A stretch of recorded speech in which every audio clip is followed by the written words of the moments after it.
الحمد لله العالمين وبه نستعين على أمور الدين والصلاة والسلام على أشرف المرسلين وعلى آله وصحبه أجمعين ومن تبعهم بإحسان إلى يوم الدين على خلقه تعالى ورضا نفسه وحملة عرشه ومداد كلماته كما يحب ربنا ويرضى حمدا كثيرا طيبا مباركا فيه حمدا يوفي نعمه ويكافئ يا ربنا الحمد كما ينبغي لجلال وجهك وكريم عظيم سلطانك اللهم اغفر لنا وارحمنا وتب علينا انك انت التواب الرحيم سبحانك لا علم لنا الا ما علمتنا انك انت العليم الحكيم سبحانك لا علم لنا الا ما علمتنا انك انت العليم الحكيم سبحانك لا علم لنا الا ما علمتنا انك انت العليم الحكيم ربنا انفعنا بما علمتنا رب علمنا الذين ينفعنا رب فقهنا وفقه اهلنا واحبابنا وجميع المسلمين والمسلمات اللهم فقهنا في الدين وعلمنا التأويل وافتح علينا حكمتك وانشر علينا من خزائن رحمتك يا ارحم الراحمين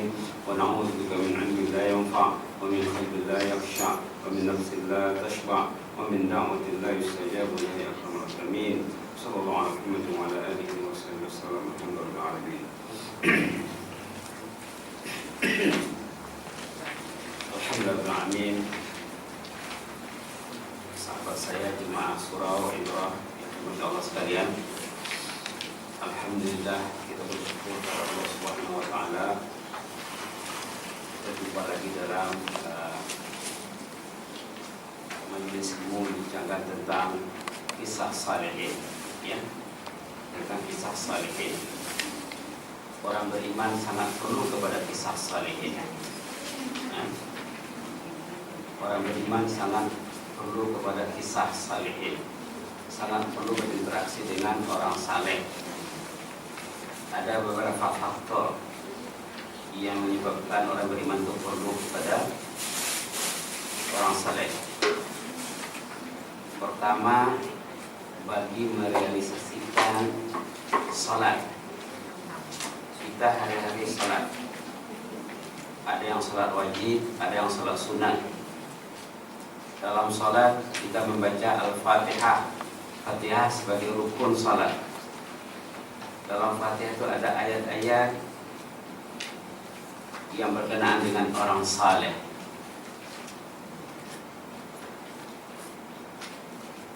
Yaitu Siratal ladzina an'amta 'alaihim. Siratal ladzina an'amta 'alaihim. Dalam baca Fatihah kita berdoa. Fatihah itu isinya doa. Awalnya puji. Dalam basmalah itu terdapat pujian. Dalam hamdalah itu terdapat pujian, memang pujian, ya. Ar-Rahmanir Rahim pujian. Malik Yaumiddin sanjungan. Iyyaka na'budu wa iyyaka nasta'in pengakuan, janji setia, dan juga harapan. Ihdinas siratal mustaqim doa. Sampai akhir mengandungi doa. Siratal ladzina an'amta 'alaihim ghairil maghdubi 'alaihim waladdallin, semua doa. Dalam doa ini, kandungan doa ini terbagi tiga. Satu, alladzina an'amta 'alaihim, ataupun siratal ladzina an'amta 'alaihim. Yang kedua, ghairil maghdubi 'alaihim. Yang ketiga, waladdallin. Kalau kita tidak paham Fatihah, kita baca Fatihah, macam mana kita ingin berinteraksi dengan salat? Macam mana kita nak bercakap dengan Allah? Benda yang kita tidak paham. Jadi kita wajib memahami Al-Fatihah. Salat kita yang dinilai adalah mutunya, kualitinya, bukan bilangan rakaat saja yang dinilai. Allah mengutamakan kualiti di samping kuantiti. Jadi dalam ayat Siratal ladzina an'amta 'alaihim, potongan ayat Al-Fatihah ini, kata ulama, ayat ini diuraikan dalam ayat 69 surah An-Nisa. Minan nabiyyina was-siddiqina wasyuhada'i was-salihin. Shiratal ladzina an'amta 'alaihim, jalan mereka yang mendapat nikmat Allah. Siapa mereka itu? Diterangkan dalam surah An-Nisa ayat 69. Minal ladzina an'ama Allahu 'alaihim minan nabiyyin was-siddiqin wasyuhada'i was-shalihin. Ada 4 komponennya. Alladzina an'amta 'alaihim itu ada 4 isinya. Minan nabiyyin was-siddiqin wasyuhada' was-shalihin. Di sinilah perlunya kita berinteraksi dengan kisah salihin. Karena salihin termasuk dalam Al-Fatihah. Dalam salat juga kita wajib menyebut salihin. Assalamu alayna wa ala ibadika salihin. Dalam tahiyat rukun. Kalau kita tidak tergolong ke dalam orang yang saleh, rugilah ya. Sangat rugi.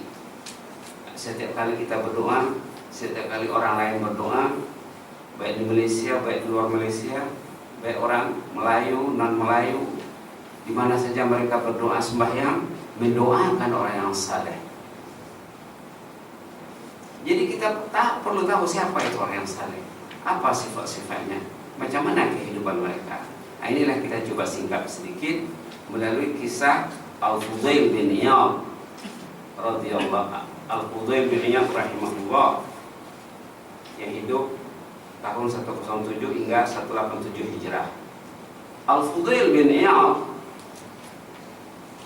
sebetulnya segar dalam minda setiap orang beriman, karena sejarahnya selalu disebut.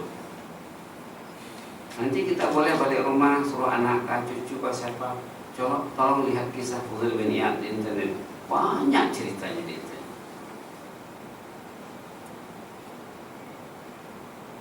Jangan kita hanya melihat benda-benda sampah saraf dunia di internet. Anak-anak kita selalu menengok sampah saraf dunia yang tak berguna, itu sampah saraf namanya.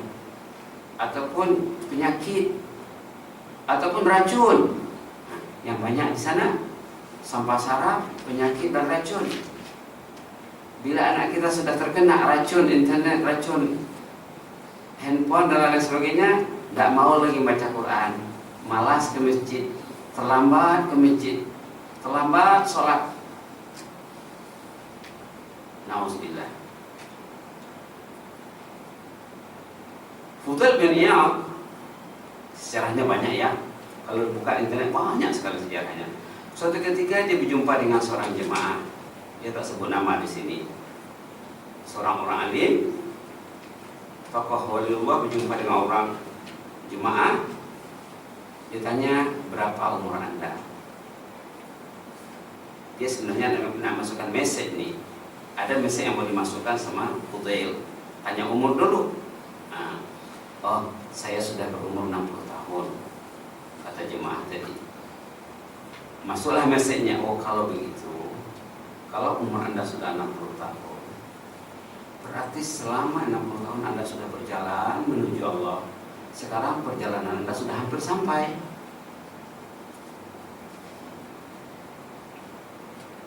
Berarti sekarang perjalanan anda tidak lama lagi itu sampai sudah. Maksudnya habislah perjalanan hidupnya di dunia ini, berpulanglah orang itu ke rahmatullah.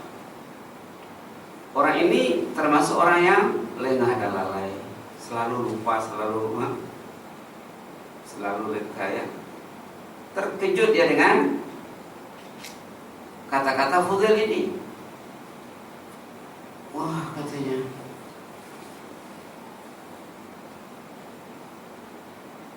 inna lillahi wa inna ilaihi raji'un. Ini menunjukkan orang itu ada iman di hatinya ya.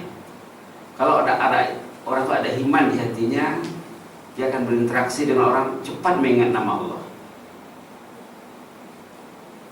Cepat. Apa saja? Inna lillah. Apa saja? Alhamdulillah. Apa saja? Jazakallah, barakallahu fiik, ahsanallahu ilaik. Banyak ungkapan itu, beratus ungkapan itu. Nah, ada dalam nota kita jazakallah yang mudah-mudahan sempat mengingatkannya nanti. Ini tanda ada iman di hati. Bila ada iman di hati, Berinteraksi dengan manusia, keluar kata-kata membayangkan keimanan. Bahasa menunjukkan bangsa.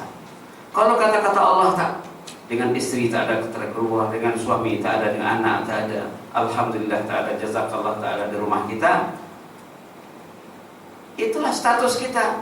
Jauh Allah di hati kita. Orang ini, perjalanan Anda sudah hampir sampai, Anda sudah berusia 60 tahun. Terkejut dia, cemas dia, inna lillahi wa inna ilaihi raji'un.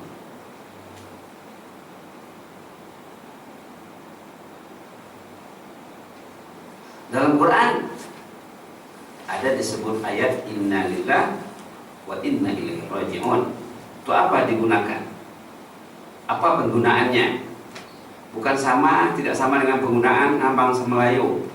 Dalam Quran ayat 156 suratul Baqarah, alladzina idza asabatuhum musibatun qalu inna lillahi wa inna ilaihi raji'un. Orang beriman bila ditimpa musibah, dia akan membaca inna lillahi wa inna ilaihi raji'un. Itu maksud ayat ini. Jadi Pak Cik tadi macam kena musibah lah perasaannya.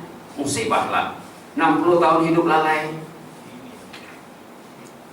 Allah jarang diingat, sembahyang belum khusyuk lagi, baca Quran tak mau lagi, ke masjid masih jarang, masih sering absen, subuh kadang tak datang, maghrib isya jauh hati dari masjid, dari surau.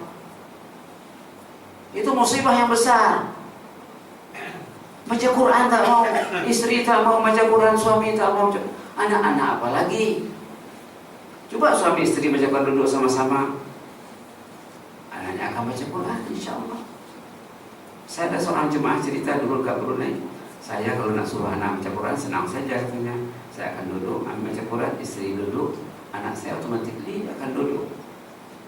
Dan saya akan cakap dengan anak saya katanya, ayah ini sesuatu yang membahagiakan ayah apabila tengok anak baca Quran. Bila tengok anak baca Quran, itu ayah berada dalam kemuncak kebahagiaan yang tiada tara itu katanya. Badan ayah sehat, pikiran tenang dibuatnya. Bila suatu hari anak tidak baca Quran, perasaan ayah itu gelisah sekali. Gundah gulana berlanjutan, tak ada habisnya. Macam mana kalau saya meninggal dunia nanti, apa jadinya anak saya yang tak mau baca Quran? Itu perasaan saya, kata si ayah tadi. La haula wala quwwata illa billah. Bila diingatkan oleh Fudail bin Iyad, usia Anda sudah hampir habis, tempo Anda di dunia sudah hampir habis, dia terperanjat, dia terkejut, macam dia timpa musibah yang besar. Tidak ada musibah yang paling besar ya. Musibah yang paling besar saat orang itu jauh dari surau, jauh dari masjid, jauh dari majelis ilmu, jauh dari orang yang saleh.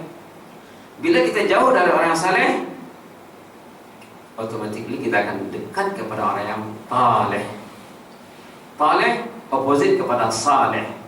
Dalam bahasa Melayu, saleh digunakan, taleh tidak digunakan. Jadi orang Melayu tak tahu orang ada yang saleh. Banyak di dalam bahasa Melayu ini dia guna yang sebelah lagi tak guna. Syukur dia guna syukur. Tapi kufur dia tak guna. Jarang orang gunakan kufur. Kalau satu hari kita baca Quran di rumah, kita bersyukur kepada Allah. Kalau satu hari kita tidak baca Quran, kita kufur kepada Allah.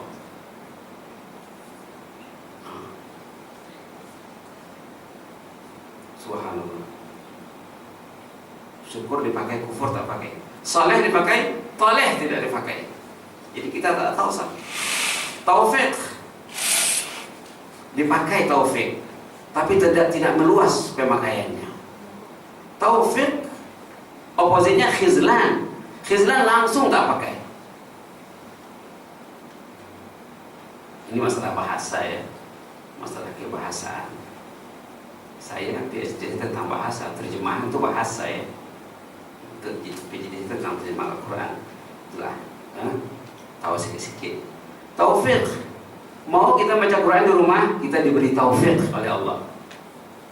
Tak mau baca Quran, dapat oposisi taufik, khizlan namanya. hina orang itu. Hina orang yang tak mau baca Quran. Hina. Kalau dia tak baca Quran, apa kerjanya? Tengoklah apa kerjanya. Kerja yang tak guna, yang mubah, berlarut-larut. Quran ini kepentingan asas. Kita perlu makan minum, hati kita, jiwa kita, rohani kita perlu makan minum dari Al-Quran. Bagaimana kalau kita tidak makan berhari-hari? Begitulah rohani kita, hati kita tak dikasih makan, merana, terencat, susah nak beramal. Ke masjid lambat, ke surau lambat, semuanya lambat. Karena terencat, jiwa terencat, nurani, subhanallah. Nanti tak habis cerita kita ini ya. Kita teruskan saja dari sini nanti. Kalau di dalam-dalamnya nanti tak habis nih. Lalu bila diingatkan oleh Fudail bin Iyad tentang usianya, si Pak Cik tadi mengatakan inna lillahi wa inna ilaihi raji'un. Dari ungkapannya ini masuk lagi message Fudail bin Iyad. Pak Cik tahu tak apa itu inna lillahi wa inna ilaihi raji'un itu? Jelas orang itu tak tahu, langsung diterangkan oleh Fudail bin Iyad, inna lillahi wa inna ilaihi raji'un itu terdiri pada dua bahagian. Pertama inna lillah, yang kedua inna ilaihi raji'un. Inna lillah wa inna ilaihi raji'un dua komponennya. Inna lillah satu, wa inna ilaihi raji'un kedua. Inna lillah, kita ini milik Allah. Suami milik Allah, istri milik Allah, anak milik Allah. Segala yang kita milik ini milik Allah. Kita saja milik Allah, apalagi milik kita. Barulah, tentulah milik Allah. Rumah milik Allah, kereta milik Allah. Rumah itu bacalah Quran di dalam. Rumah yang tidak baca Quran dalam, kata Rasulullah, kubur itu. Orang yang tak mau berzikir baca Quran, mayat, bangkai itu kata Rasulullah. Apalagi? Ini hadis sahih. Bacalah hadis-hadis. Kita Riyadhus Shalihin, tak usah banyak. Kita Riyadhus Shalihin saja baca. Orang yang tidak terdengar kalam Allah di rumahnya, tak terdengar zikrullah di rumahnya, rumah itu kubur, penghuni rumah itu bangkai. Bacalah hadis nanti. Mungkin kita pernah mendengar. Dalam kereta kita memandu, tak ada zikrullah, tak ada Quran, bangkai memandu. La haula inna lillahi, patutnya kita baca inna lillahi, inna lillahi wa inna ilaihi raji'un. Musibah ya Allah, musibah. Inna lillahi, kita ini milik Allah. Kita bukan milik kita. Kesehatan saya amanah Allah.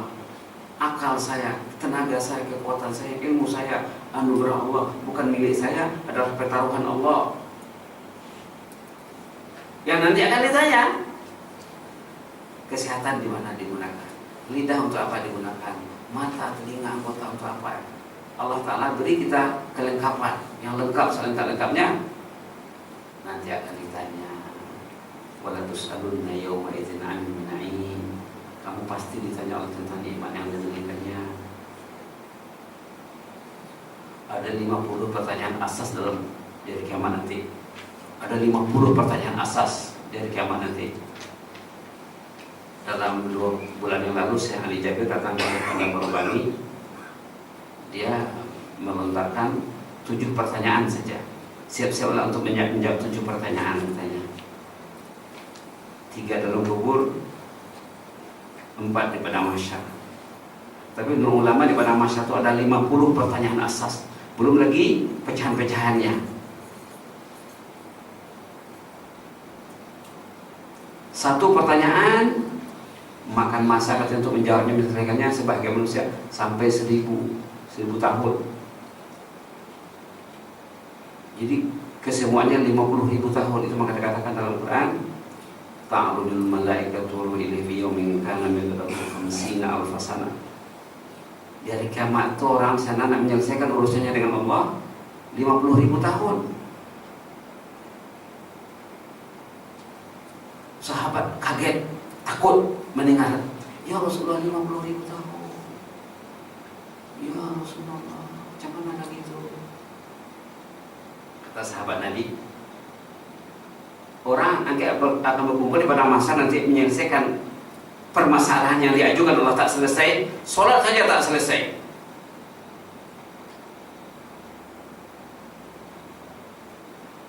Kalau orang itu sholatnya tak selesai, pasti yang lain itu tak selesai, kata Umar bin Khattab. Ini kata Umar ya, Umar pernah mengirim memo kepada gubernur-gubernur, menteri-menteri besar. Apa isinya? Saya yang penting sholat kamu, tolong baiki sholat kamu. Kalau sholat kamu oke, pentakbiran semua akan oke, kata Umar. Ini memo kepada menteri-menteri besar, kepada al-umara. Tapi kalau sholat kamu tak oke, pasti banyak kesilapan kamu nanti. Kita juga begitu. Kalau sholat tak oke, yang lain pasti tak oke. Cakap tak oke, pandangan tak oke, pendengaran indah, semua tak oke. Jadi kita ini milik Allah. Innalillah, kita ini milik Allah, bukan milik kita. Suami kita bukan milik kita, istri kita bukan milik kita, milik Allah. Anak kita bukan milik kita, cucu kita bukan milik kita. Rumah kita, kendaraan kita, amanah Allah. Kita saja bukan milik Allah. Maaf, kita saja bukan milik kita sendiri, bahkan milik Allah. Apalagi lah benda yang kita punya. Itu maksud inna lillah wa inna ilaihi raji'un. Karena kita ini bukan milik Allah, nanti akan diambilnya kita, akan diambilnya suami, akan diambilnya istri, akan kembali kepada Allah, karena bukan milik kita. Wa inna ilaihi raji'un. Tahukah Anda maksud ungkapan inna lillahi wa inna ilaihi raji'un? Sesiapa menyadari bahwa dirinya dan segala yang dimilikinya adalah milik Allah, inna lillah, dan bahwa dia akan kembali kepada Allah, wa inna ilaihi raji'un, sepatutnya ia perlu menyadari bahwa dirinya kelak akan menghadap mahkamah Allah. Kita akan menghadap Allah, satu-satu akan menghadap Allah. Seperti yang dikatakan tadi dalam hadis, proses penghisaban, proses berhisab dari kemudian itu, kata Rasul dalam sebuah hadis, masa menerangkan ayat dalam surah Al-Ma'arij, ta'ruju ilaihi al-malaikatu sa'ala sa'ilun bi'adzabin waqi' lil kafirina laysa lahu dafi' min Allahi dzil ma'arij ta'ruju al-malaikatu wa ruhu ilaihi fi yawmin kana miqdaruhu 50,000 sanah, 50,000 sanah tahun. Ayat surah Al-Ma'arij ayat 4. Waktu menerangkan ayat ini, Rasulullah mengatakan kepada sahabat, pada masa itu nanti sampai 50,000 tahun, karena di sana ada kata ulama ada 50 pertanyaan asas, satu pertanyaan kadang makan masa 1000 tahun. Jadi sahabat takut, ya Rasulullah 50,000 tahun, macam mana lagi nak buat? Kata sahabat, kata Rasulullah SAW, itu bagi orang yang case-nya tidak selesai waktu dia hidup. Tapi orang yang menyelesaikan masalahnya dengan Allah, hablum minallah selesai, hablum minan nas selesai, tidak ada sangkut paut dengan manusia dan dengan Allah, semuanya oke. Itu kata Rasulullah, yang 50,000 tahun itu bagi orang yang selesai semua permasalahannya dengan Allah dan dengan manusia, itu hanya seperti satu sholat fardu saja di dunia tempohnya. Nak menyelesaikan urusan kita dengan Allah, datang ke surau. Kalau kita duduk di rumah Allah, takkan selesai urusan. Allah yang kasih dia nyawa, Allah yang kasih dia sehat, dipanggil ke rumah Allah tak datang, besar nanti masalahnya di hadapan Allah. Besar. Keadaannya tidak pernah terjadi di zaman Nabi Muhammad. Di zaman Nabi Muhammad, zaman Rasulullah, tidak ada orang yang tak datang ke masjid waktu azan berkumandang. Orang buta saja mula-mula minta maaf kepada Rasulullah, saya ini buta, tak boleh datang ke surau, tak ada pemandu saya, tak ada yang menuntut saya, boleh tak saya sama yang berumah? Rasulullah mendengar hujahnya ini, kasihan juga. Oke lah, teruslah. Kemudian orang itu beredar, belum jauh lagi dipanggil semula, mari lu, kamu dengar tak azan? Dengar. Oh, tak mesti datang. Ini orang yang buta mata.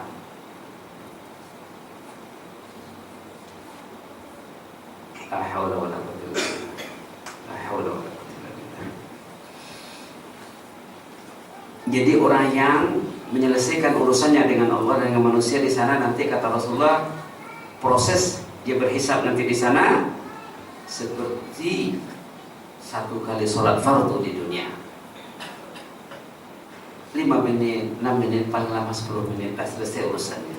Orang lain ada yang 50.000 tahun berjemur, merata, menangis di padang mahsyar itu.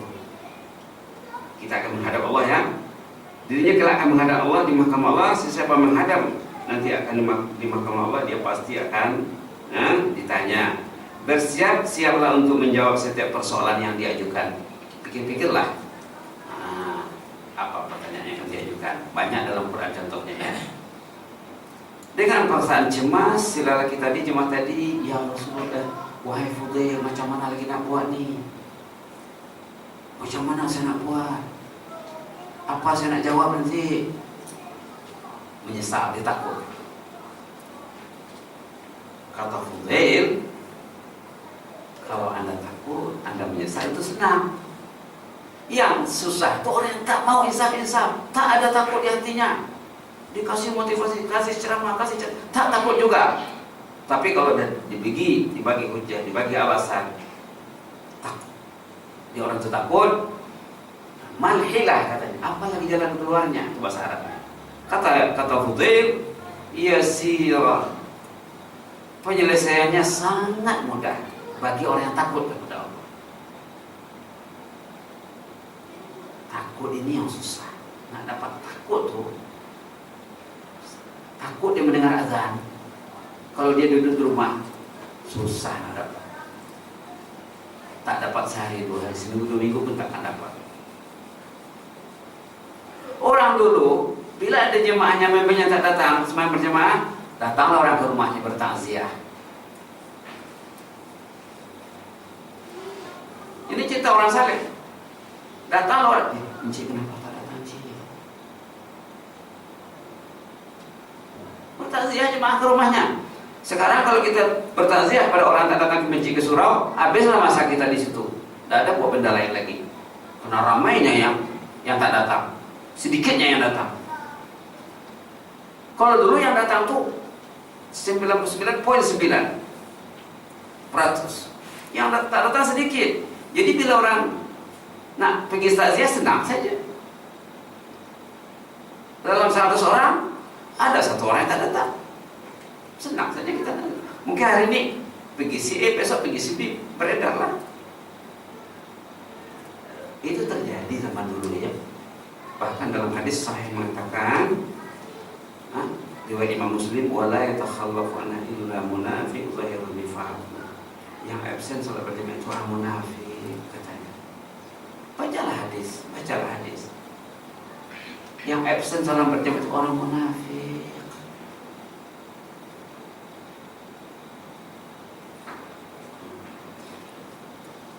Betul kita takut, kita sekian lama tidak sholat berjamaah ke rumah Allah, tidak mengindahkan azan, lalu kita takut. Itu kata Fudail, penyelesaiannya sangat mudah. Solusinya cukup mudah dan senang. Kalau orang ingin mencari penyelesaian, mencari solusi very easy. Bahasa Arabnya yasir ataupun yasirah. Yusur sama saja satu kata akar. Yusur, yasir, muyassar, taisir. Apa solusi tersebut? Kata si jemaah tadi kepada Fudail. Macam mana orang dulu bertukar fikirannya, macam mana seorang alim menundukkan hati orang yang lalai sehingga dia akhirnya patuh, akur seakur-akurnya. Apa kata Fudail? Sekarang yang perlu, Anda hendaklah berusaha memperbaiki usia Anda yang tersisa. Anda sudah 60, mungkin tinggal 2-3 tahun lagi. Perbaikilah yang 2-3 tahun ini. niscaya Allah akan mengampuni keadaan Anda pada masa lampau. Yang 60 tahun itu Allah akan hormat sebaik-baiknya. Yang file-file yang elok itu, kita kan membuat file. Kita sekarang sedang membuat file. 60 tahun filenya kotor, banyak tak tentu di dalam. Bila orang sudah bertaubat, nanti yang 60 ini dibaiki Allah, dipadam.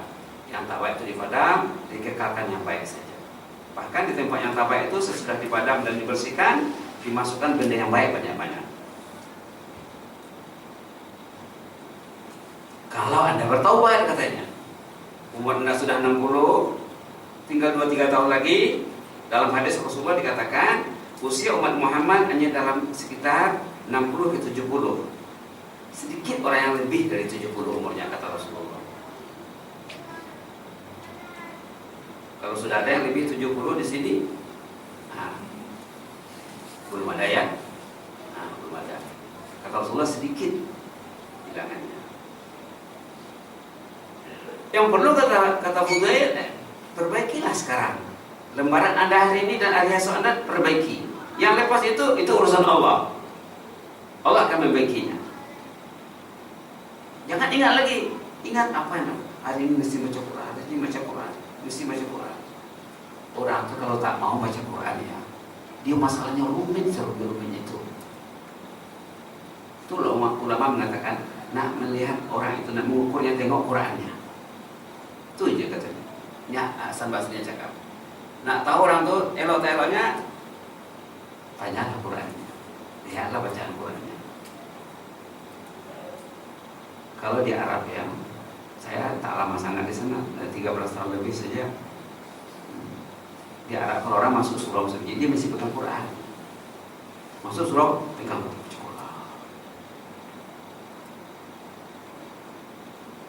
Itu menunggu adzan subuh itu macam di Libya lah ya. Itu dekat setengah jam, baca Quran semua. 99.9% baca Quran.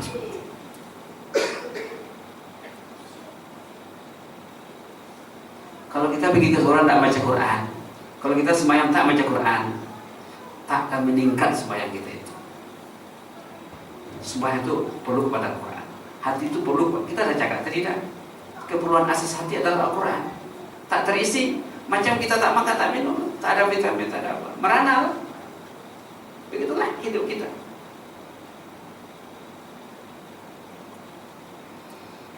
Namun kata Fudail, jika Anda masih belum bergiat membaiki sisa usia Anda, belum takut kepada Allah, belum mau baca Quran, belum meringan langkahnya ke surau ke masjid, bermakna semua dosa Anda yang lalu dan yang akan datang ditimpakan ke atas Anda secara utuh. Berkumpullah dosa itu.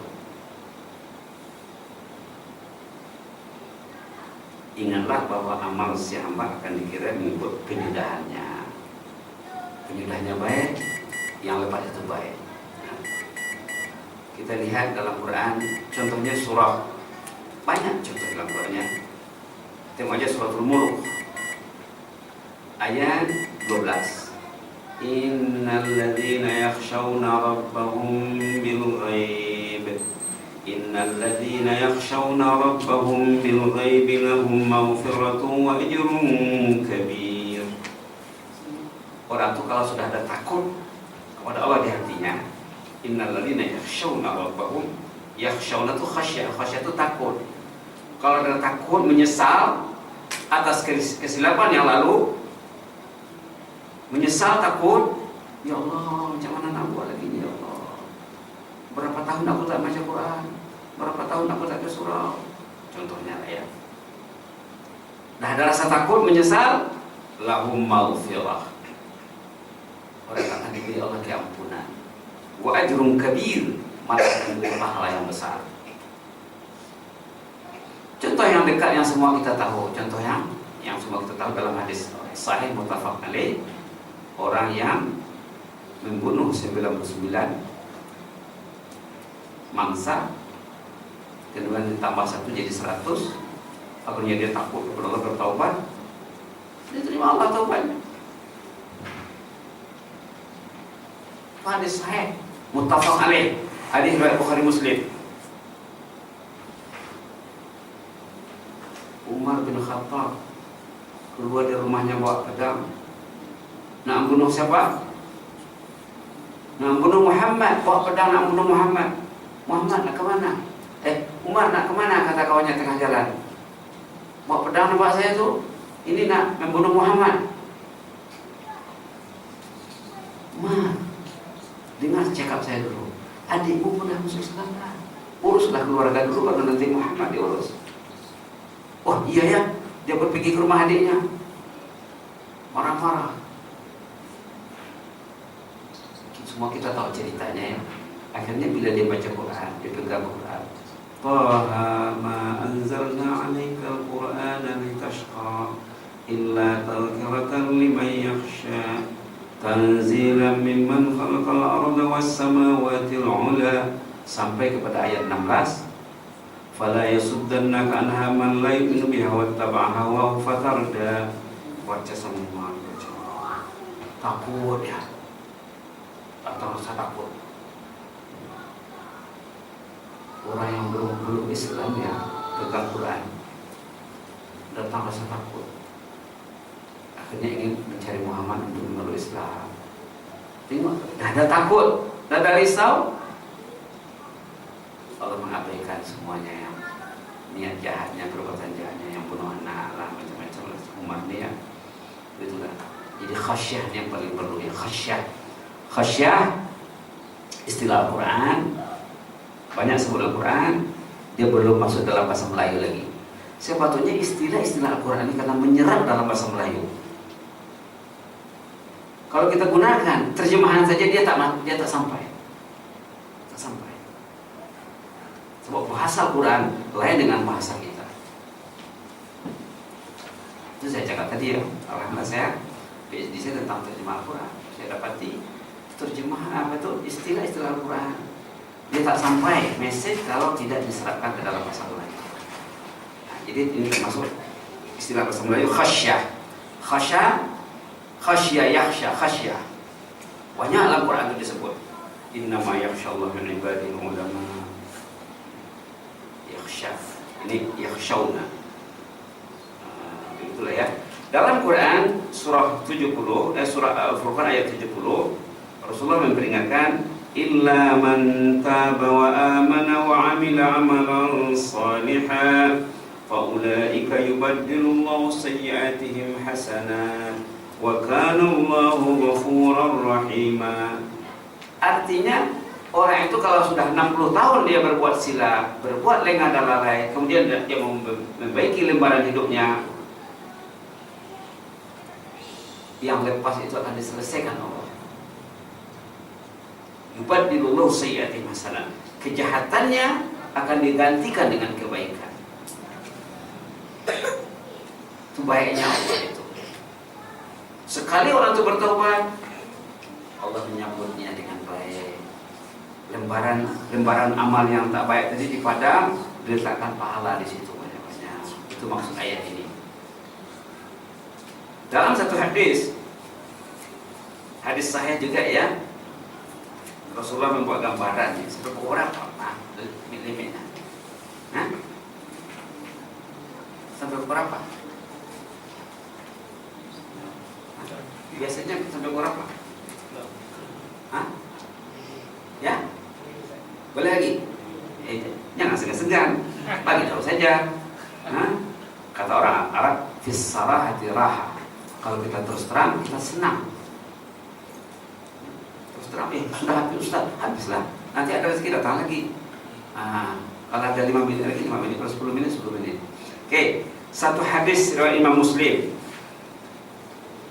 Ini dari hadis Riyadhus Shalihin yang saya putuskan saja. Teks hadisnya saya tak hafal, tapi hadisnya dari kecil lagi saya sudah belajar nih. Riyadhus Shalihin dari kecil lagi sudah belajar di pondok dulu. Lallahu asadu farham bi taubati 'abdihi hina yatub ilaihi min ahadikum kana ala rahilatihi. Tak usah saya baca hadisnya semuanya, cerita sajalah. Gambaran gembiranya Allah bila kita bertaubat digambarkan dalam suatu hadis Rasulullah SAW. Kalau ada orang berjalan di padang pasir, Biasalah dulu naik unta ya, sekarang orang naik kereta sudah ya. Dulu zaman Rasulullah orang naik unta, orang berjalan naik unta. Di atas unta inilah belanjanya, perbekalannya, semuanya, persiapannya, senjatanya. Tiba-tiba dah penat, dia berhenti di bawah pokok kayu, istirahat dia di sana, tertidur dia kena penat. Bangun tidur, tengok unta tak ada. Padang pasir itu sama dengan samudera. Kalau kita, saya padang pasir Saudi saya lihat, padang pasir di Afrika, di Libya, di Sudan saya lihat. Di sana masa saya di sana dulu, selalu dengan cipta mahasiswa pergi ekspedisi, hilang. Kadang-kadang satu bus hilang di padang pasir, mati di situ. Ini macam samudera, tak ada tepinya. Dan nampak tepi sama, tengok sana sama. Jadi orang tadi dia berjalan, musafir, karena dia penat dia berhenti, tertidur. Bila dia bangun, kendaraan tak ada, bekalannya di situ. Bayangkan betapa susah hatinya. Tiba-tiba dia karena dah lama menunggu, dia tertidur lagi. Bangun, ada untanya. Nah, bayangkan macam mana kegembiraan orang tadi bila untanya datang semula. Demikianlah katanya gambaran kegembiraan Allah bila orang itu bertaubat.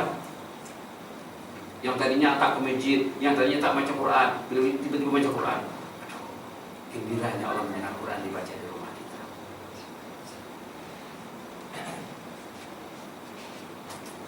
Inilah maksud hadis nih. Wallahu asyaddu farhan bi taubati 'abdihi hina yatub ilai min ahadikum kana 'ala rahilatihi bi abi falah. Ini hadis dari Imam Muslim dalam dalam kitab Riyadhus Shalihin hadis nomor 15. Buka kitab Riyadhus Shalihin hadis nomor 15 bab taubah. Ini banyak ya, tiba pengajaran di belakang tapi kita sempat baca nih ya. Baca saja lah nanti masing-masing di rumah. Pelajaran nanti ada 25 poin di sini. Kalau kita baca mungkin satu ceramah lagi pun tak cukup nih. Lagi. Seorang ulama kenamaan juga bernama Yahya bin Mu'adz. Ini pun tidak kalah dari Fudail bin Iyad, sama-sama termasyhur. Apa namanya tadi? Yahya bin Mu'adz. Barangkali pernah saya sebut juga di sini peristiwa ini dulu. Mungkin jemaah ada ingat, kita ingat. Suatu hari Yahya bin Mu'adz melihat seorang pakcik menggendong anaknya. Ini cerita pakcik, tadi pakcik juga ya. Dengan Fudail ini pakcik juga, ini pun pakcik juga. Nanti cerita makcik saja lagi. Ada tuh banyak cerita ini. Yahya bin Mu'adz melihat seorang pakcik menggendong anaknya. Pakcik tadi mencium-cium, mana cium-ciumnya. Tanya oleh Yahya, kenapa anda cium anak itu? Ini kan anak kandung. Aku menciumnya mengungkapkan kasih sayang kepada anaknya. Oh begitu ya, kata Yahya bin Mu'adz. Anda ayahnya, lalu anda menyayangi, anda cium anak-anak ini? Iya. Anda baru ayah. Allah itu Khaliq.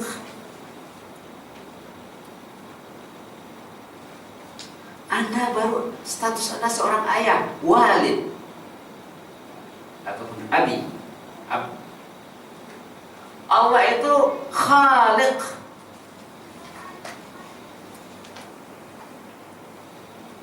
Apa arti Khaliq? Ini Haji Khalid, dia bukan Khaliq ya. Apa arti Khaliq? Yang menjadikan, yang menciptakan, yang mengaturkan proses kekajian anak dari air, darah, daging sampai 120 hari dalam perut ibunya. Dipasang ini akan dah lengkap 9 bulan keluar. Siapa yang mengaturkannya? Dalam Quran disebut dalam surah Al-Mu'minun ada Yang mengaturkannya Allah. Allah yang mengatur kejadian kita. Tiba kita dah besar, dah pandai berjalan, dah ini, dah ini. Dan digendong oleh ayahnya, dicium ayahnya. Ayah itu mencium anaknya dia. Sebagai ungkapan kasih sayangnya. Kata Yahya bin Mu'adz, Anda baru ayah. Allah itu Khalik. Coba bayangkan macam mana kasih sayang Allah kepada anak ini dan kepada ayah juga. Bukan anak saja. Bukan ayah anak emaknya juga. Karena yang menjadikan ayahnya, anaknya, emaknya, ayah juga, Allah juga. Kalau kita dapat membayangkan kasih sayang Allah dari kasih sayang seorang ayah tadi, begitu juga. Ada juga dalam satu hadis, katanya kasih sayang itu mengungguli kasih sayang seorang ibu kepada anak yang kecilnya. Bahkan kasih sayang seorang ibu yang penyayang kepada anak kecilnya. Ada juga ibu tak penyayang, di bawahnya anaknya ya. Ada juga. Kata Allah mengatakan, Rasulullah mengatakan, Allah itu lebih kasih kepada orang itu, kepada manusia, kepada makhluknya dari kasih sayang seorang ibu penyayang kepada anak kecilnya. Itu si ayah tak tahu lah, itu ya si ibu yang tahu tuh macam mana kasih sayang pada anak kecil. Ayahnya tidur, ibunya tak tidur malam. Dijaga anaknya, merengek anak sikit, ayahnya tak dengar anaknya merengek. Ada juga ayah, tapi ada juga saya jumpa seorang ayah, biarlah istrinya tidur, dia yang menjaga anaknya. Ada juga, tapi jarang lah barangkali ya. Saya sendiri bukan lagi gitu ya.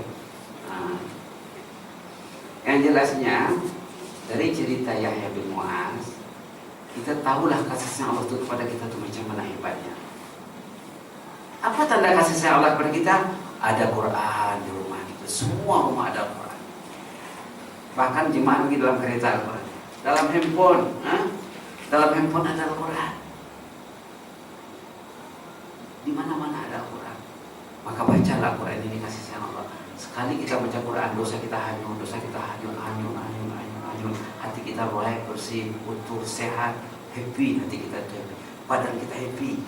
Orang yang tak baca Quran badannya meranat, tapi tak bercakap. Ini banyak ditemukan ulama sains dibandingkan dengan orang baca Quran tak baca Quran, yang berzikir tak baca zikir, yang tahajud yang tak tahajud. Allah jadikan surau. Ini kasih sayang Allah. Kita melangkah dari rumah ke surau, hapus dosa hanyut. Kasih sayang Allah. Kita duduk di surau, duduk di ini masjid ya. Kita saja menamakannya surau, tapi tanya orang Arab, ini masjid katanya. Ini ada hadis sahih tentang masjid. Wal malaikatu yusalluna ala ahadikum ma dama fi majlisil ladzi shalla fi yaqul Allahumma arhamhu Allahumma ighfir lahu Allahumma tub alaihi. Selagi kita duduk di surau ini, malaikat mendoakan kita, ditugaskan Allah malaikat berdoa, ya Allah, Allahumma arhamhu, rahmati orang, beri orang yang limpah rahmat ya Allah. Allahumma ighfir lahu, ya Allah ampuni dosanya. Allahumma tub alaihi, Allah terima taubatnya. Malaikat mendoakan kita. Kalau kita datang ke surah Al-Ibrah, ahli qarya ini didoakan oleh malaikat. Ini kasih sayang Allah. Jadi kalau kita datang dari rumah ke surau, boleh kita diingat mendapat doa malaikat. Mesti berniat. Kata ulama, karena berniat baru dapat. Kata ulama lain. Kalau kita tak tahu, pergi-pergi saja berdasarkan ketidaktahuannya, berarti kejahilan. Apa yang dapat? Tak akan dapat. Yang tahu dia mungkin, kalau saya pergi ke masjid, saya dapat pahala 25 derajat, 20 derajat. Barangkali dapatlah ya. Tapi doa malaikat ini kata ulama karena diniatkan. Saya pergi ke surau, ingin mendapatkan doa malaikat, ingin mendapatkan hitungan langkah.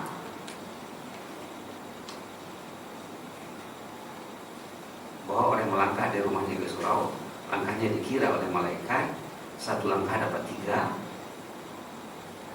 menghapuskan dosa, menaikkan derajat, mencatatkan pahala. 3 in 1 juga. Ini pun 2 malaikat, 3 dalam 1 juga. Dapat rahmat, dapat keampunan, dapat taubat. Inilah kasih sayang Allah. Kita nak, ini baru sedikit ya, kita nak menggambarkan macam mana kasih sayang Allah tadi. Seperti yang dikatakan oleh Muaz bin Yahya bin Muaz kepada si ayah tadi, Anda menyayangi anak Anda sebagai ayah. Coba bayangkan kasih sayang Allah itu macam mana. Jadi kita akan terasa kasih sayang dalam kehidupan kita. Terasa kasih. Kita mau bangun sembahyang tahajud, ya Allah menyayangi saya, suruhnya saya bangun. Bila satu hari kita tak terbangun, ini Allah marah sama saya. Ada orang saleh zaman dulu, pagi hari jemaah pergi datang ke rumahnya. Dia sembahyang subuh datang, sajalah jemaah pergi silaturahim ke rumahnya.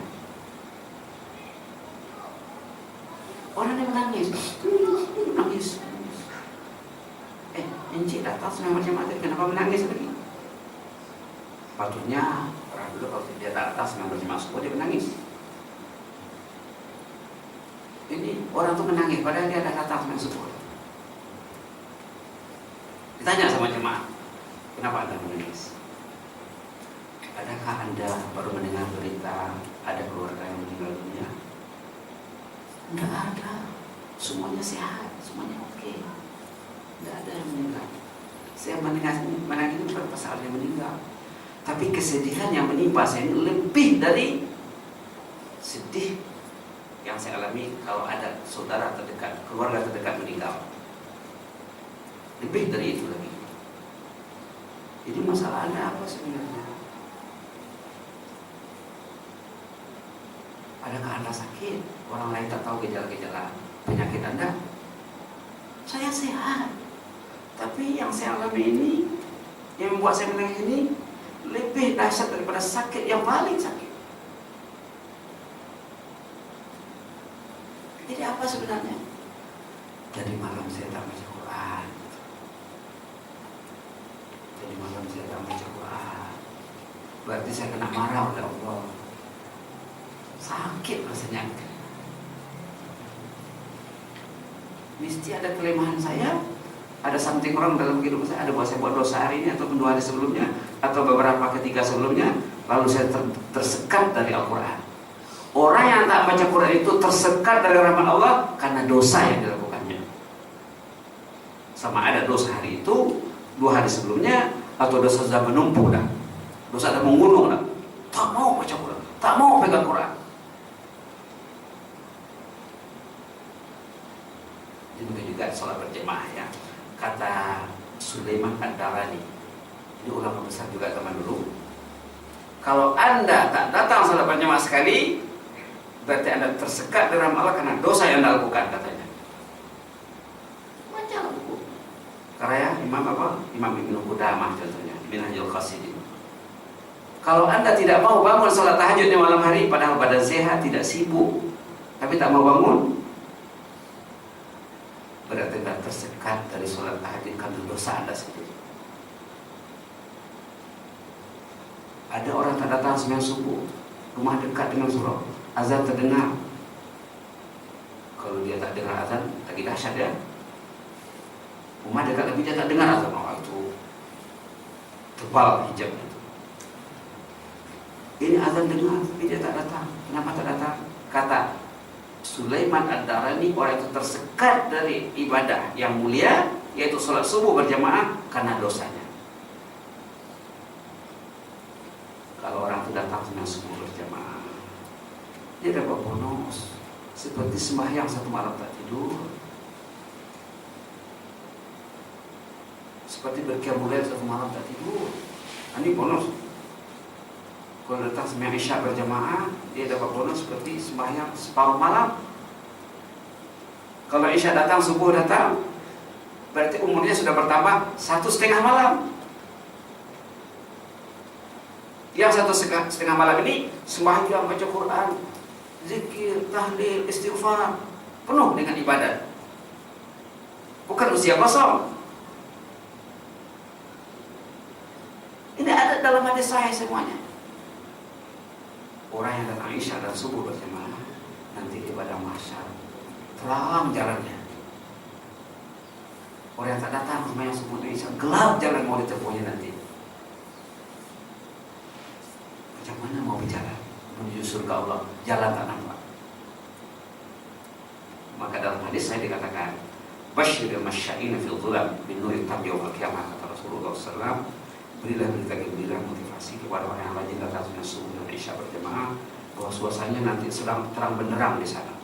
Jadi kita datang semuanya berjamaah ini, kasih sayang Allah, suasana nanti di hari kiamat terang, dosa kita diampunkan Allah, malaikat mendoakan kita. Inilah sekelumit daripada kasih sayang Allah pada hamba mukmin. Orang kita banyak tak kenal Allah lagi, tak tahu Allah, tak tahu. Kalau tahu Allah penuh surau ini, tak muat di sini. Pasti tak muat kalau datang ahli waris semua, pasti tak muat. Ingatlah, kalau di Ihsan lebih besar dari ini surau Ihsan. Saya surau Ihsan. Saya di sana Selasa Rabu Kamis saya bertazkirah setiap subuh. Selasa Rabu Kamis. Ya 15 menit, 20 menit itu saja. Kadang 10 menit. Yang penting menggerakkan orang ke surau. Alhamdulillah sana kadang mau 5 saf semua subuh. Waktu mula-mula saya datang sana sudah sampai 1 saf. Ada hari cakap. Macam tadi lah saya cakap. Orang tak tahu. Bila datang ke surau, dia merasa terisi kekosongannya, merasa terpenuhi rohaninya, tersiram kegersangan rohaninya. Sikit-sikit. Hari siram sikit. Begitulah ya. Mudah-mudahan Allah beri kita rahmat ya. Mudah-mudahan kita berjumpa lagi. Banyak umur yang penting. Orang yang hadir dalam majelis ilmu ini proses pengampunan dosa yang paling besar dalam majelis ilmu. Bila kita bersurai nanti dari majelis ilmu, Allah Ta'ala sendiri mengatakan, balik rumahlah dosa dah settle dah, hapus dah, kata Allah Subhanahu Wa Ta'ala. Kumu maghfuran lakum, katanya, balik rumahlah dosa sudah hapus dah. Itu pentingnya kita berinteraksi dengan majelis ilmu, apalagi cerita orang saleh seperti yang kita katakan tadi. Itu pun baru sedikit yang dapat kita bincangkan.